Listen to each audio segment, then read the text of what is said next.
Indian super league football 2024-25 സീസണിലെ മൂന്നാം round പോരാട്ടത്തിനായി Kerala Blasters FC കളത്തിലേക്ക് ഇറങ്ങാൻ ഇനി മണിക്കൂറുകൾ മാത്രമാണ് ബാക്കിയുള്ളത്.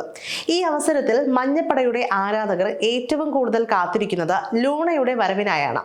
കഴിഞ്ഞ മത്സരങ്ങളിൽ ഒന്നും ലൂണയ്ക്ക് ഇതുവരെ കളിക്കളത്തിലേക്ക് ഇറങ്ങാൻ സാധിച്ചിട്ടില്ല. ഇനി നാളെ നടക്കാനിരിക്കുന്ന മത്സരത്തിലെങ്കിലും ലൂണ കളിക്കളത്തിൽ ഇറങ്ങുമോ എന്നാണ് ആരാധകർക്ക് അറിയേണ്ടത്. ആരാധകരുടെ ഈ ചോദ്യത്തിന് ഒരു കിടിലൻ മറുപടിയുമായാണ് ബ്ലാസ്റ്റേഴ്സിന്റെ കോച്ച് ഇപ്പോൾ എത്തിയിരിക്കുന്നത്. നോർത്ത് ഈസ്റ്റ് യുണൈറ്റഡ് FC-ക്ക് എതിരെ അവരുടെ തട്ടകമായ ഗോഹട്ടി ഇന്ദിരാഗാന്ധി അത്ലറ്റിക് സ്റ്റേഡിയത്തിലാണ് നാളെ ബ്ലാസ്റ്റേഴ്സിന്റെ മത്സരം. സീസണിൽ ഇതുവരെ രണ്ടു ടീമുകളും ഓരോ മത്സരം വീതം ജയിച്ചിട്ടുണ്ട്.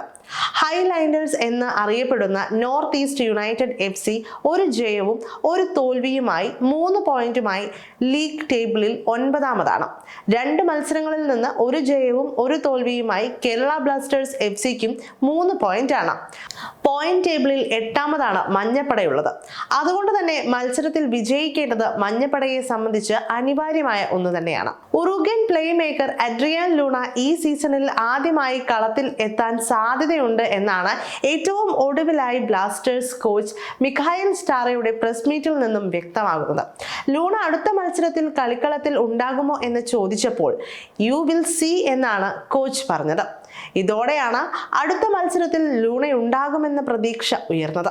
കഴിഞ്ഞ 2 മത്സരങ്ങളിലും Adrian Luna Kerala Blasters FC ടീമിൽ ഇല്ലായിരുന്നു.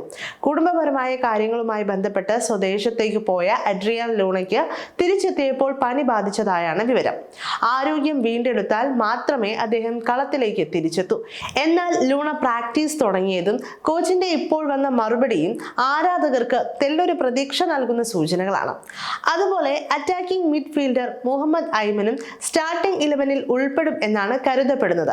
അഡ്രിയാൻ ലൂണയും മുഹമ്മദ് ഐമനും സ്റ്റാർട്ടിംഗ് 11-ൽ ഇറങ്ങിയാൽ കേരള ബ്ലാസ്റ്റേഴ്സ് FC-യുടെ കരുത്ത് വർദ്ധിക്കും എന്ന് ഉറപ്പാണ്.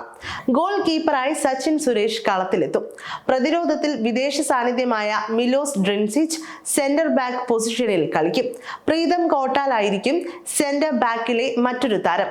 സന്ദീപ് സിംഗും നോച്ച സിംഗും വിംഗ് ബാക്കുകളായി സ്റ്റാർട്ടിംഗ് 11-ൽ കളിക്കും. ഫ്രഞ്ച് താരമായ അലക്സാന്ദ്രെ കോഫിന് പകരം അഡ്രിയാൻ ലൂണ സ്റ്റാർട്ടിംഗ് 11-ൽ ഉൾപ്പെടാനാണ് സാധ്യത. പൂർണ്ണ ആരോഗ്യവാൻ അല്ലെങ്കിൽ ലൂണയെ ഒരിക്കൽ കൂടി മഞ്ഞപ്പട പുറത്തിരുത്തും. അങ്ങനെയെങ്കിൽ കോഫ് തന്നെ സ്റ്റാർട്ടിംഗ് ലൈനപ്പിൽ ഇറങ്ങും. ഡാനിഷ് ഫറൂഖ് ബട്ട് പുറത്തിരിക്കുകയും മുഹമ്മദ് ഐമൻ സ്റ്റാർട്ടിംഗ് 11-ൽ എത്തുകയും ചെയ്തേക്കാം. അതേസമയം Jesus Jimenez, Noah Sadaoui, Rahul KP എന്നിവർ മാത്രമായിരുന്നു ഈസ്റ്റ് ബംഗാൾ ക്ലബിനെതിരായ കഴിഞ്ഞ മത്സരത്തിൽ കേരള ബ്ലാസ്റ്റേഴ്സ് FC-യുടെ ആക്രമണം നയിച്ചത്. അതിൽ നോഹ സദോവി ഈസ്റ്റ് ബംഗാളിനെതിരെ ഗോൾ നേടിയിരുന്നു. ജെസ്യൂസ് ജെമിനസ് സബ്സ്റ്റിറ്റ്യൂട്ട് ചെയ്യപ്പെടുമ്പോൾ കോമ പെപ്രയായിരിക്കും കളത്തിൽ എത്തുക. അങ്ങനെയെങ്കിൽ goal keeper Sachin Suresh, Sandeep Singh, Pritam Kotal, Milos Drincic, Naocha Singh, Muhammad Aimen, Adrian Luna അല്ലെങ്കിൽ Alexandre Coeff, Vipin Mohanan, Rahul KP, Jesus Jimenez, Noah Sadaoui എന്നിവരാകും നോർത്ത് ഈസ്റ്റ് യുണൈറ്റഡ് FC-ക്ക് എതിരായ മത്സരത്തിൽ കേരള ബ്ലാസ്റ്റേഴ്സ് FC-യുടെ സാധ്യത സ്റ്റാർട്ടിംഗ് 11-ൽ ഉൾപ്പെടുക.